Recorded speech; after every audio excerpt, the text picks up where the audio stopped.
everyone. For those who don't know, I'm here at a place that's known today as Thacker Pass. The original Paiute name for this place is Peehee. And we've learned that that name comes from a massacre that took place here long ago, somewhere on the western side of this place. There was another massacre here over on the eastern side in 1865 that was committed by the U.S. cavalry. The history of this land has really come to light since we've been here. It was January 15th that my friend Will Falk and I set up camp on this land. It was just two of us. We didn't know if anyone would pay attention, if anything would come of it. And we still don't know. We still don't know if we're going to win. We still don't know if we're going to protect this land. Because a company called Lithium Nevada plans to turn this entire landscape into an open pit lithium mine. They want to blow it up and turn it into a mine to extract the lithium and turn it into batteries. There's a huge booming demand for batteries, for everything from electric cars to grid energy storage to electric power tools and smartphones. Partly this is a consequence of industry and forces that are beyond our control. Powerful individuals and corporations like Tesla, Elon Musk, this company, Lithium Nevada, and many others. And partly it's a result of our consumer culture. Of course, these are inseparable. There's a book called Manufacturing Consent, right, that talks about the media, talks about advertising, and analyzes these systems and how they create demand. They create a consumer culture.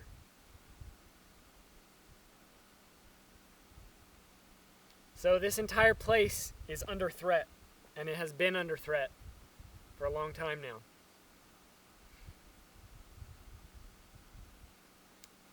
We've been fighting since January.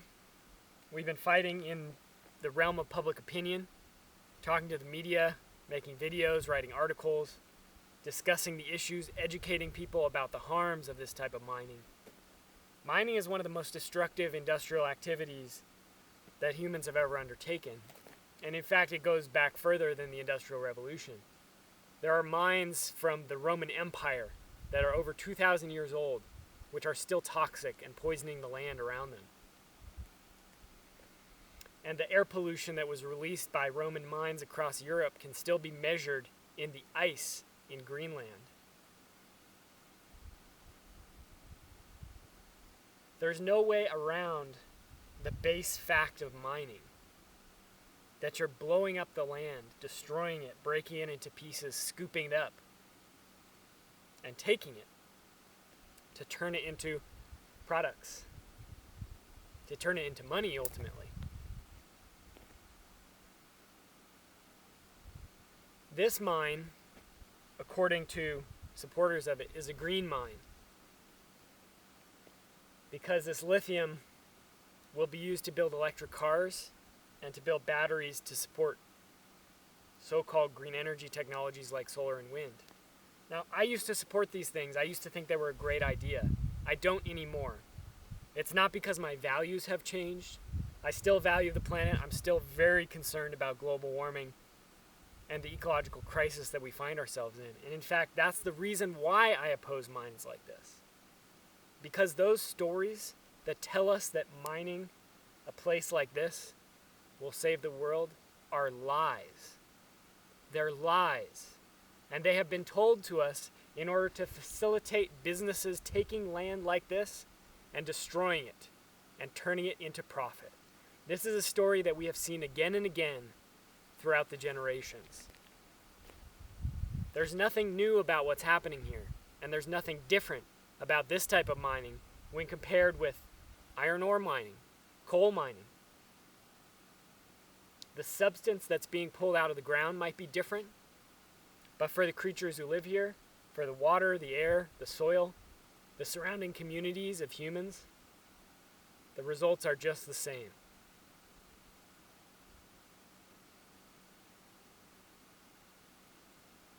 So to me, whether or not to oppose a mind like this is really a question of courage. It's a question of whether or not we have the courage to face the facts. Because the truth is, this is not a green mine.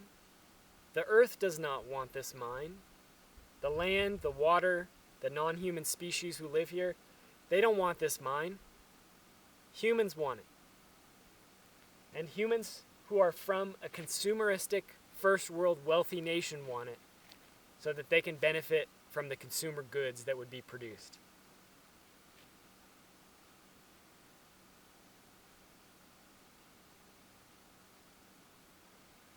A lot of people want to live in a fantasy and tell themselves that we can solve global warming and reverse the ecological crisis by producing millions of electric cars and switching en masse from coal power to solar and wind and so on.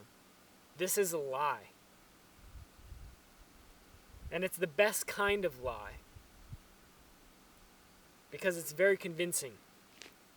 It's very convincing. It tells people that they can have their cake and eat it too. That they can still live this modern high-energy lifestyle. That life can continue more or less as we have known it. And yet we can fix everything. We can save the world. It's not true.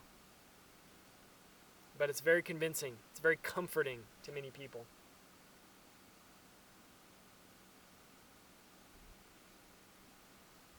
So sometimes I feel like I'm out here just bursting people's bubbles. A lot of people don't want that bubble burst. They want to hang on to it.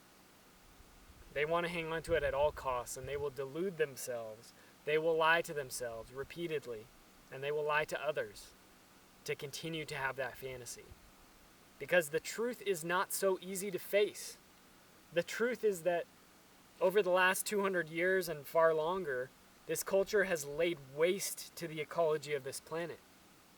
The natural world is crumbling under the assaults of industrial culture, civilization, colonization, capitalism, whatever terms you want to define the problem with.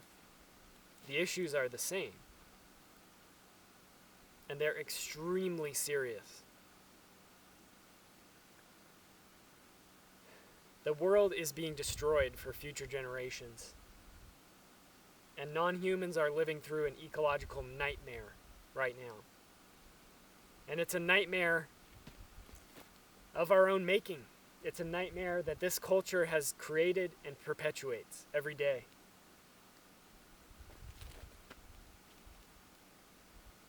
So we have to face this like adults, like elders with wisdom, with the ability to not shy away from difficult situations.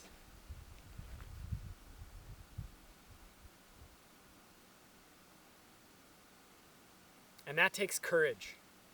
It takes courage because you're going not up against not just the capitalists and the businesses.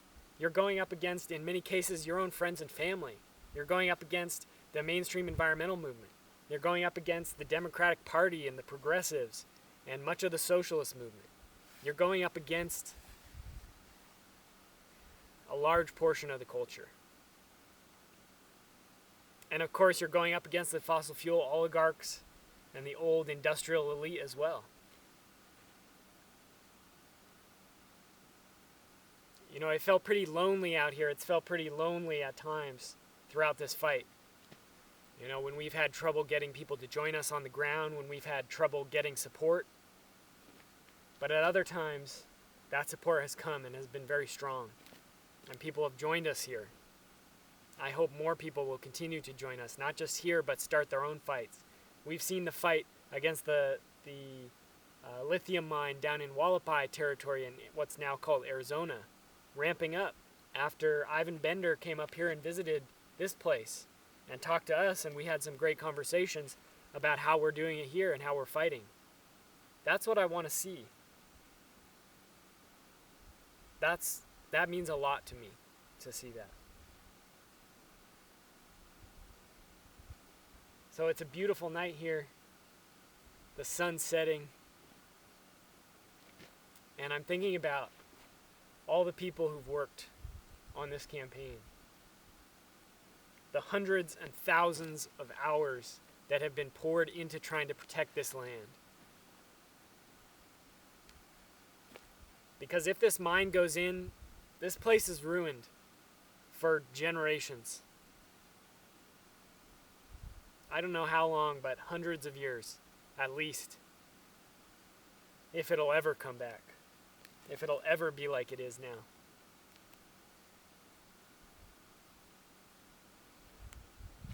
The Bureau of Land Management is the federal government agency that manages this land here. They've been lying throughout the process. They've been acting unethically. They've been harassing people. They've been misrepresenting the situation, misrepresenting the facts, and we think they're violating multiple federal laws. Those laws aren't that strong.